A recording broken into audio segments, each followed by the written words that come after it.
Ah, voilà. Alors, Un escargot, tu mission préfères un spéciale. escargot? Non, mission spéciale. On n'est pas spécialisé, ce qui Il t'arrive. faut que vous remissiez ça.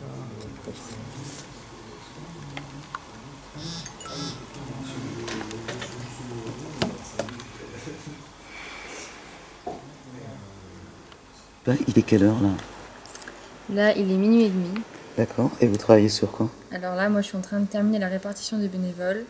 Il y en a qui sont désistés et d'autres qui se sont proposés, donc je suis en train de répartir le planning des bénévoles. C'est quoi ton prénom? Camille. Et toi? Moi, c'est Solène et je suis en train de faire plusieurs choses. C'est répartir, savoir quand les intervenants arrivent et aller les chercher à la gare.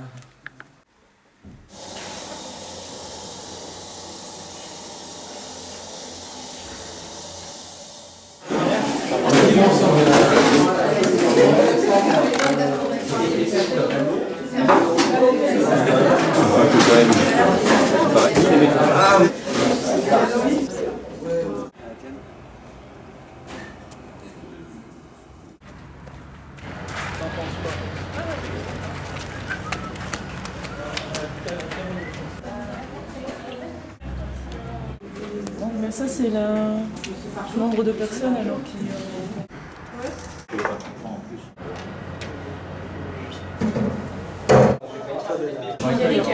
Pierrick, sinon t'as 20 minutes pour faire la visite.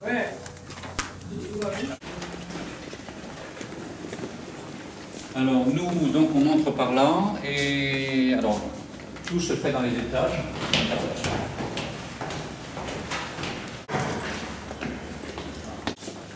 Donc, en fonction des indications sur les numéros de salle, on peut être soit ici, soit là. Et donc tous les ateliers se feront. Il y aura de la signalétique. Ah non. Ah là là, qu'est-ce qu'on a des élèves cette année? Sur les tables et tout. Est-ce que quand il y a un atelier, après, il faut se remettre en place? Non, non, non.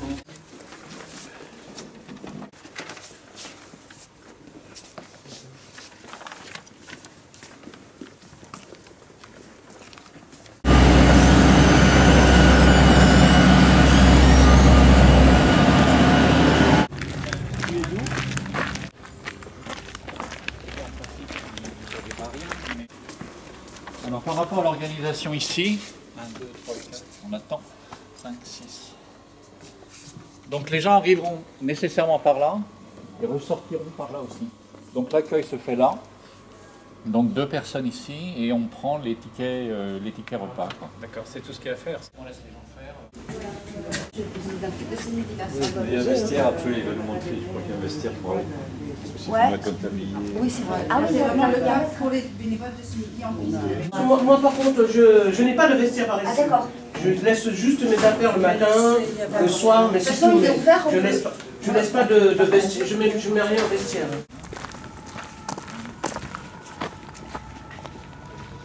À l'accueil? Donc tous les gens qui sont là, ils viennent pour la formation accueil. Ah d'accord. Et il y a pas mal de consignes à donner aux gens, donc du coup ça prend du temps. Mais bon, c'est comme ça. Voilà. En fait, je pense que les gens qui arrivent, ils ont besoin d'être rassurés. Ils ont besoin d'être rassurés s'ils se sont inscrits à l'avance, ils veulent être sûrs que leur argent n'est pas tombé dans un puits sans fond. Et récupérer leur ticket, c'est quand même l'angoisse. Après, il y a où est-ce qu'on mange, etc. En fait, des questions vachement matérielles où il faut les rassurer. Et nous, de notre côté, on a besoin de se rassurer en leur donnant des consignes. D'accord. Et deuxième chose à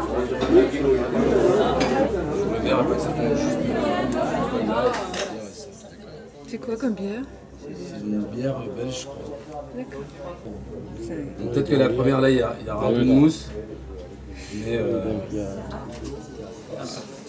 après, la deuxième, elle ira.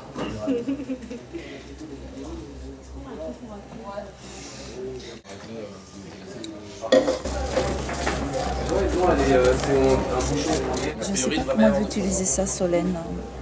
C'est bien, ouais.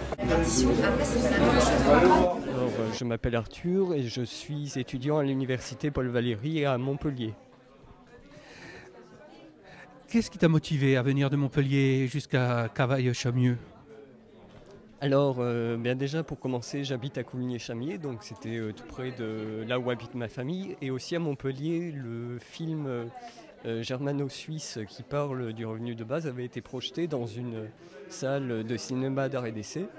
Et c'est en recherchant sur Internet, en y repensant, que j'ai vu que l'université d'été du revenu de base se tenait à Coulmiers-Chamiers, et donc j'en ai profité pour venir ici. Vous avez déjà vu le programme ? Déjà, je vais assister à l'ouverture à l'auditorium avec l'intervention de Monsieur le maire. Et ensuite, ce que j'aimerais voir en priorité, ce sont les conférences, les débats et aussi les projections et ateliers qui approfondissent le sujet et qui parlent de théorie de la monnaie, de choses un petit peu plus poussées que ce que j'ai déjà pu voir dans le film germano-suisse dont je parlais tout à l'heure.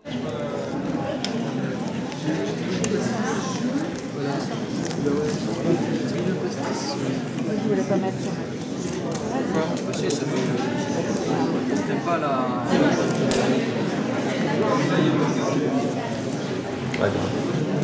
D'accord. Bonjour, donc bienvenue à tous à cette première université du revenu de base. Donc l'équipe d'organisation et le mouvement français pour un revenu de base tiennent tout d'abord à remercier donc Alain Rousset, qui est le président du conseil régional d'Aquitaine, donc nous met à disposition les locaux, le lycée. Voilà, c'est une très grande chance pour nous d'avoir accès à tout ça. Monsieur le maire, donc Jean-Pierre Rossary, de nous avoir facilité toute l'organisation, et Vincent Bellotto aussi, son adjoint. Merci. Madame Corinne Relais, donc, qui nous facilite aussi beaucoup le lien et l'organisation dans l'accueil ici. Et enfin, donc, oui, Fabien, qui est le cuisinier, mis à disposition par la mairie, c'est une grande chance de l'avoir aussi parmi nous. Voilà pour les remerciements. Merci à vous tous d'être ici présents pour cette première université. Donc c'est un moment très important pour nous parce que on a pensé cette université pour apprendre à se former tous ensemble sur le revenu de base, pour contribuer à la diffusion de l'idée qui est une ancienne idée mais qui est aussi en train d'émerger beaucoup dans plein de sphères de la société. Donc c'est aussi important pour nous d'avoir accès à ce type de lieu pour pouvoir diffuser au mieux l'idée. Et donc on a aussi envie de permettre aux sympathisants et aux militants de se former et de pouvoir échanger ensemble sur différents sujets connexes au revenu de base. Donc il y a des thématiques, il y a 7 thématiques qu'on a voulu baliser pendant cette université. On va en citer quelques-unes, elles sont sur le programme, comme l'économie collaborative, l'émancipation des femmes, la démocratie, voilà. C'est des thématiques qui tournent autour du revenu de base et qui nous a semblé important d'évoquer, d'échanger. Voilà, Après, s'il y a d'autres éditions, on pourra bien sûr approfondir. En tout cas, on vous souhaite un très bon séjour ici. Donc, je vais passer la parole à quelques référents sur la programmation notamment, qui vont vous donner des petites informations supplémentaires sur le programme. Ah oui. Et donc, pour les ateliers, l'entrée est libre. Vous pouvez, sur le programme, vous avez les ateliers, vous y allez comme vous voulez. Il n'y a pas de problème. L'idée du revenu de base, c'est un peu d'émanciper les gens. Pour être émancipé, il faut aussi devenir acteur, pas uniquement écouter les gens. Il y aura également la compagnie CUTA, qui est une compagnie d'une jeune compagnie marseillaise. C'est une formation accompagnée d'une conteuse et de 2 musiciens qui viendra faire un spectacle qui s'appelle Douce France. C'est une réinterprétation de l'histoire du point de vue des brigands, des ouvriers, des marchands. Donc voilà, c'est une vraie prestation artistique que vous aurez samedi soir. Il faut savoir que nous sommes tous bénévoles pour cette université d'été, pour l'organisation de cette université d'été. Mais qui se cache derrière ces bénévoles? Il y a une association, le Mouvement français pour un revenu de base. Une association qui a été créée en mars 2013 lors d'une grande conférence à l'École normale supérieure. Elle est organisée autour d'un site internet qui attire plus de 150 000 visiteurs par an. Une page Facebook, plusieurs milliers de fans également. C'est la plus grande association française et c'est la seule qui réussit à être une association transpartisane, apolitique et qui se base sur une définition commune que je vais vous lire. Allez, concentration, on lit la charte et après on fuse. Les signataires de la présente charte ont pour objectif l'instauration en France d'un revenu de base défini comme suit. On t'a pas attendu, on s'est dit que tu la connaissais par cœur. Le revenu de base est un droit inaliénable, inconditionnel, cumulable avec d'autres revenus, distribué par une communauté politique à tous ses membres, de la naissance à la mort, sur base individuelle, sans contrôle des ressources ni exigence de contrepartie, dont le montant et le financement sont ajustés démocratiquement. Le revenu de base est un droit inaliénable, inconditionnel, cumulable avec d'autres revenus, distribué par une communauté politique à tous ses membres, de la naissance à la mort, sur base individuelle, sans contrôle de ressources ni exigence de contrepartie, dont le montant et le financement sont ajustés démocratiquement. En interne, nous avons un débat, bien entendu, sur les modalités de montant et de financement. Mais nous arrivons à nous réunir sur une philosophie commune, l'inconditionnalité, le fait qu'il soit cumulable, de la naissance à la mort.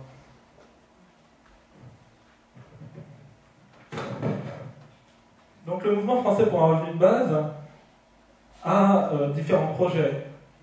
Il organise chaque année une semaine internationale du revenu de base, la 3e semaine de septembre, pendant une semaine. L'année dernière, nous avons eu une trentaine d'événements dans beaucoup de villes en France.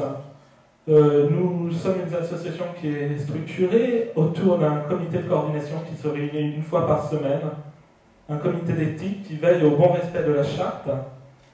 Et ce comité de coordination s'organise autour d'outils numériques dont il y aura un atelier de présentation au cours de cette université d'été pour que toute personne souhaitant s'investir dans le mouvement français pour un revenu de base puisse acquérir la connaissance informatique suffisante pour le faire.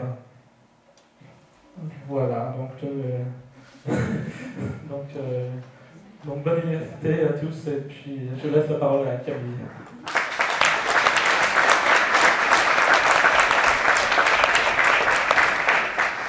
Juste pour finir, je voulais remercier tous les bénévoles qui ont répondu présents à cette université. Ils sont environ une quarantaine, une cinquantaine.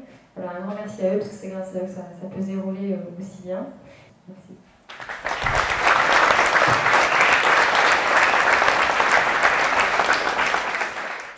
Ouais, du coup, pour clôturer, donc je vais repasser la parole à Monsieur le maire. Un grand merci à tous d'être là. Très bonne université et à très vite.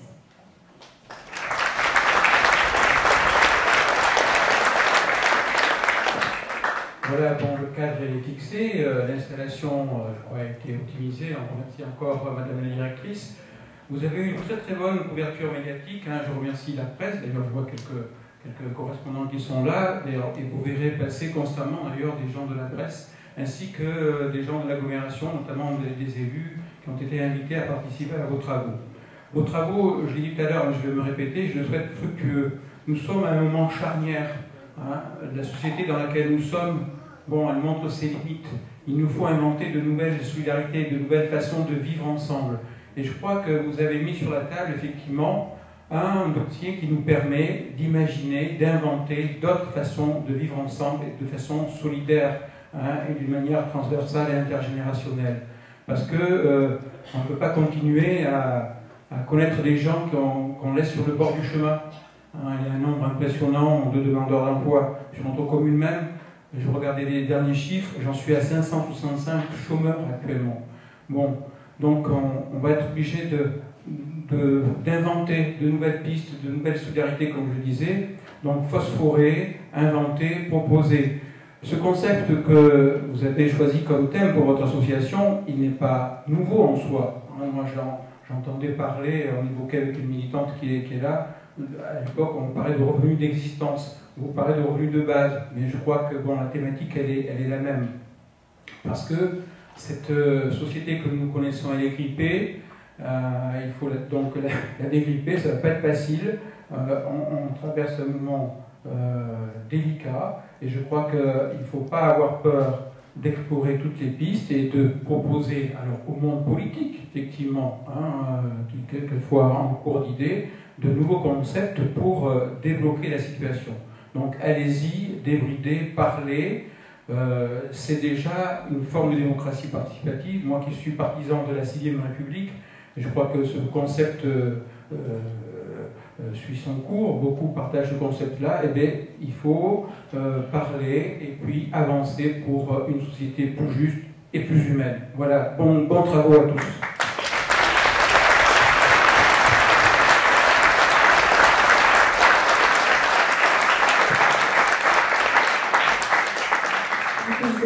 Il doit être aux alentours de 13h. Voilà. Donc le réfectoire va pouvoir ouvrir. Donc si vous voulez vous restaurer, les repas sont presque prêts. Donc les ateliers commencent à 14h30.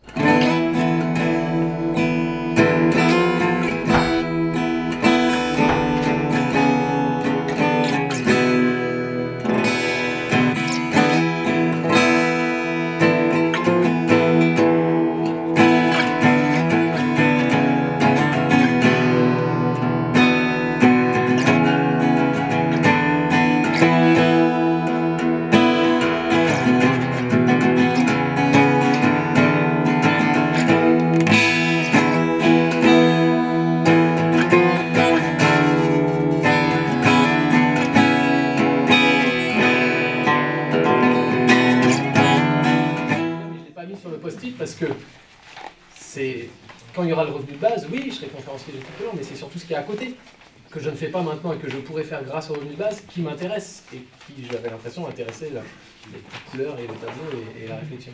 Oui. Mais voilà, pour moi, c'est peut-être pour ça que certaines ou certains d'entre nous ont moins répondu sur le boulot, parce que on va continuer à bosser, mais c'est ce qu'on fera autour, grâce au revenu de base, qui peut-être est l'intérêt de ce... Oui.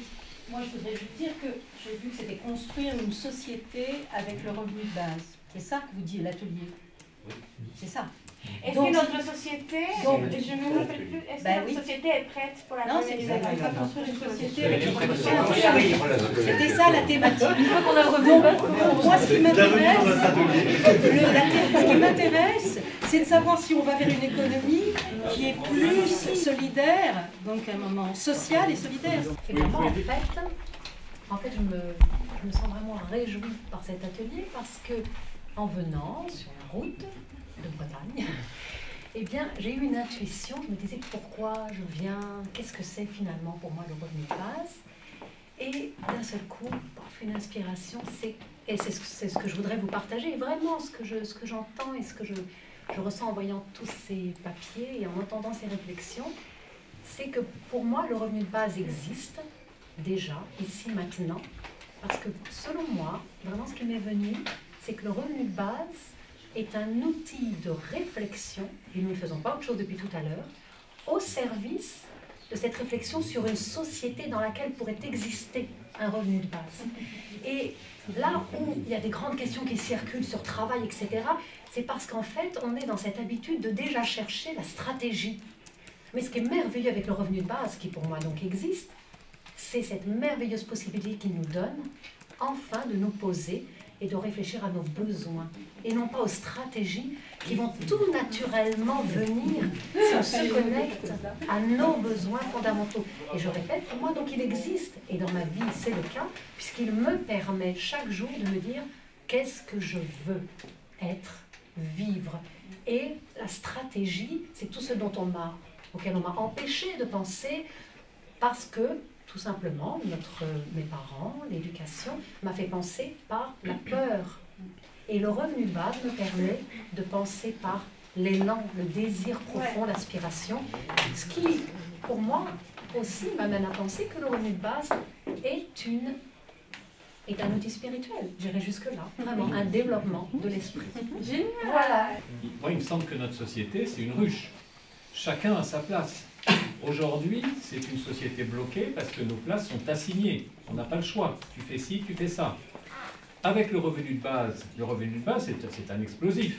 Mais je rejoins tout à fait l'idée que tu exprimais, à savoir que chacun trouvera naturellement sa place. Je dis bien naturellement.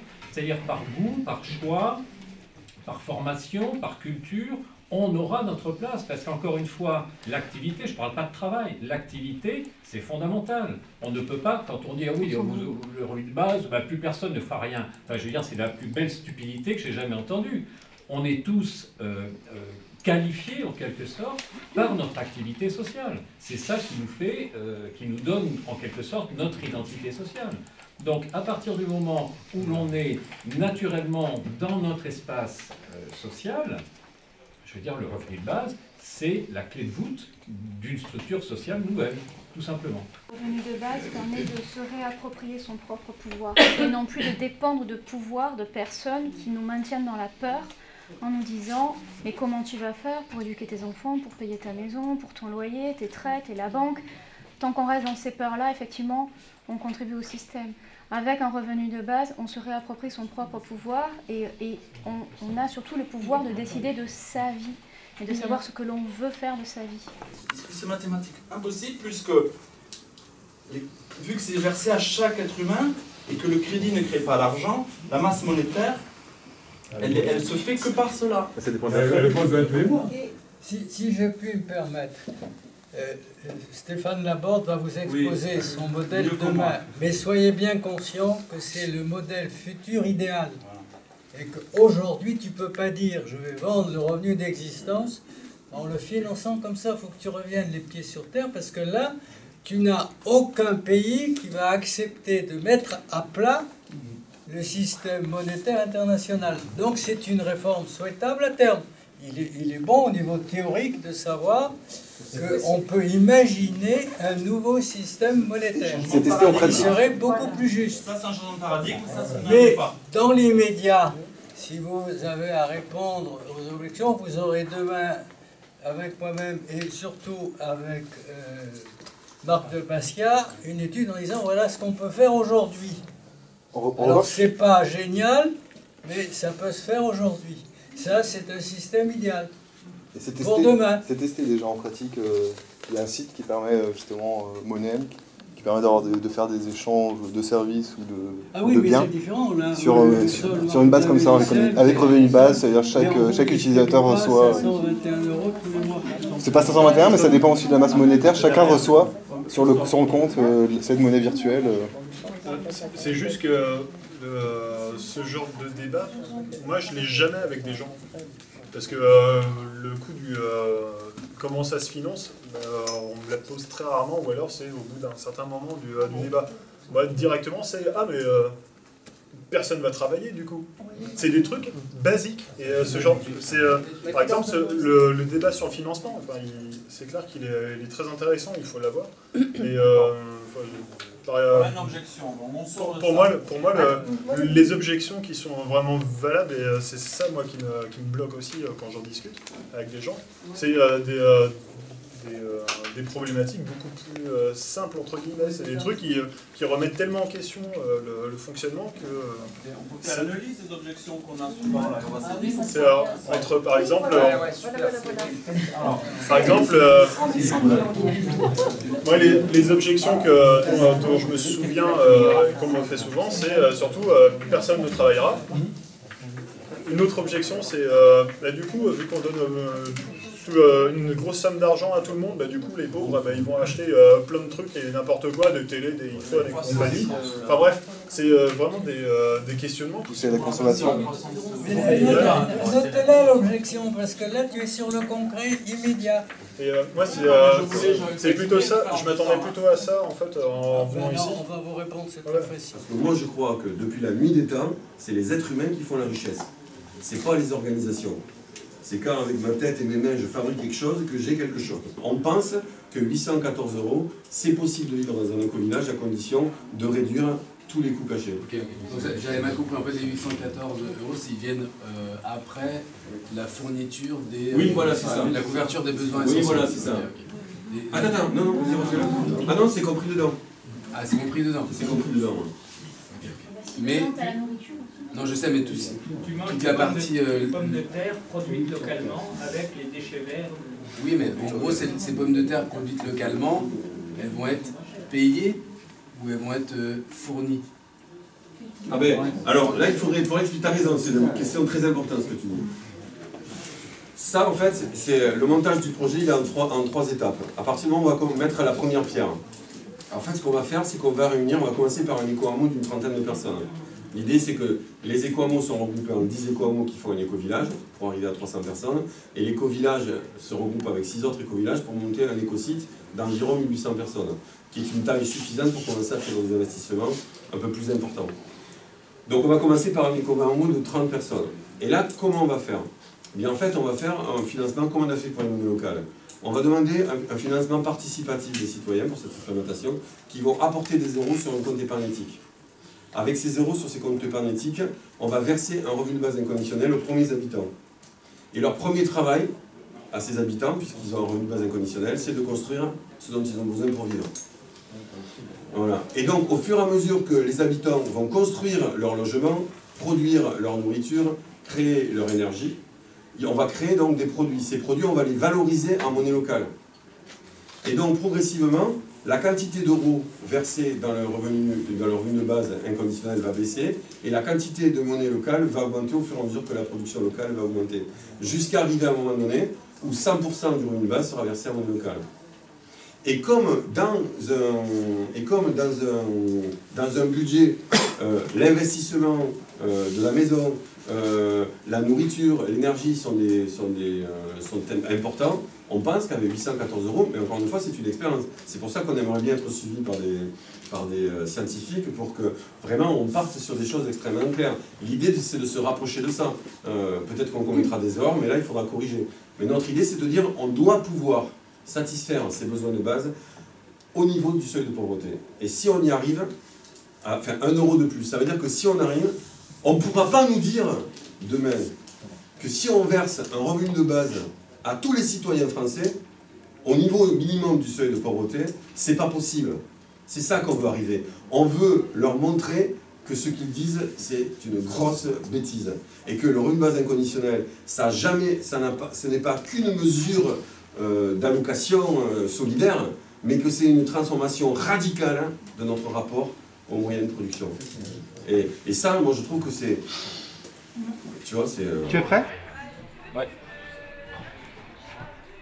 Bonjour, Michael Le Sauce. Alors, nous sommes aujourd'hui, jeudi 21 août, aux Journées d'été du revenu de base, près de Périgueux. Et tu vas présenter ce soir en avant-première un film que tu viens de réaliser sur le revenu de base et que tu as la gentillesse de nous prêter de manière à ce qu'on puisse le voir à Amiens aux Journées d'été de Nouvelle Donne. Est-ce que tu peux nous présenter ce film en quelques mots? Oui, alors le film que vous allez voir s'appelle Un revenu pour la vie. Pour la vie, pourquoi pour la vie? Parce que un revenu pour une existence digne, une existence humaine digne, décente, et pour la vie aussi parce que c'est le concept de revenu de base qui est inconditionnel de la naissance à la mort. Voilà, donc c'est un jeu de mots. Je suis très heureux également que le film soit projeté simultanément ou quasi simultanément ici au Mouvement français pour le revenu de base, également aux universités d'été d'Europe Écologie le 22 et aux universités d'été du Parti de gauche le même jour, le 22, et chez vous donc le 23 samedi. Donc c'est parfait, c'est synchro, et c'est ce que je souhaite à ce sujet, au revenu de base, c'est d'être un sujet qui puisse nourrir les débats dans plusieurs parties, qui puissent éventuellement travailler ensemble sur ce sujet, car c'est un sujet transpartisan. Et c'est un sujet qui a vocation à être défendu plus largement au-delà d'un seul parti, car ça, il ne se fera jamais. Et voilà. En tout cas, c'est un sujet passionnant. Je vous souhaite un bon débat et de vous l'approprier à votre manière, bien sûr. D'accord. Je vais donc revenir déjà à une question plus technique, entre guillemets, plus pragmatique. C'est sur la production de ton film et sur la question de sa diffusion également. Donc, est-ce que tu peux nous en parler un petit peu plus précisément? Voilà. Depuis donc 1 an et demi, je me suis moi-même formé sur le sujet en travaillant dessus. Donc, j'ai énormément appris, j'ai énormément affiné mes réflexions sur le sujet. Le film s'est construit au fur et à mesure. J'ai rencontré énormément de gens passionnants.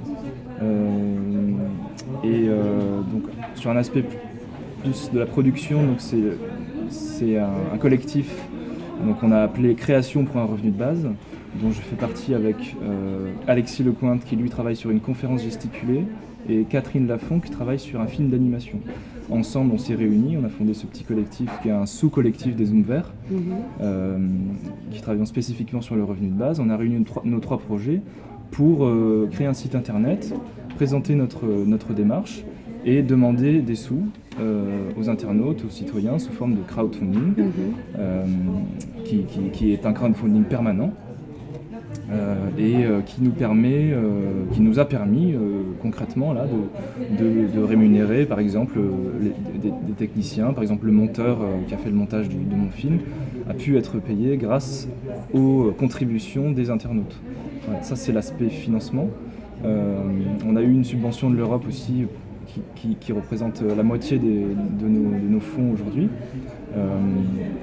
Le film, les films, les productions et la conférence gesticulée sont en licence libre Creative Commons, libre de diffusion mais pas de modification ni d'utilisation commerciale. L'avantage pour les internautes, c'est qu'ils peuvent diffuser, télécharger, copier librement, sans pénalité, les œuvres. Et nous, notre intérêt, c'est que nos œuvres soient vues le plus possible. Et après, la question se pose de comment on veut en vivre. Et donc c'est pour ça qu'il y a le crowdfunding, pour ça qu'on va vendre des DVD et qu'on cherche à créer un lien de confiance entre le public et nous, artistes en l'occurrence. D'accord, le crowdfunding donc du coup existe toujours et on peut toujours contribuer. Ouais, il est permanent. Il n'y a pas de limite de temps. D'accord. Donc il y a un site internet, je ne sais pas si vous voudrez le donner. Tu peux te le donner, je t'en prie. Je le dis là ? Oui. Ouais, donc c'est création pour un revenu de base. www.création au pluriel -revenudebase.org.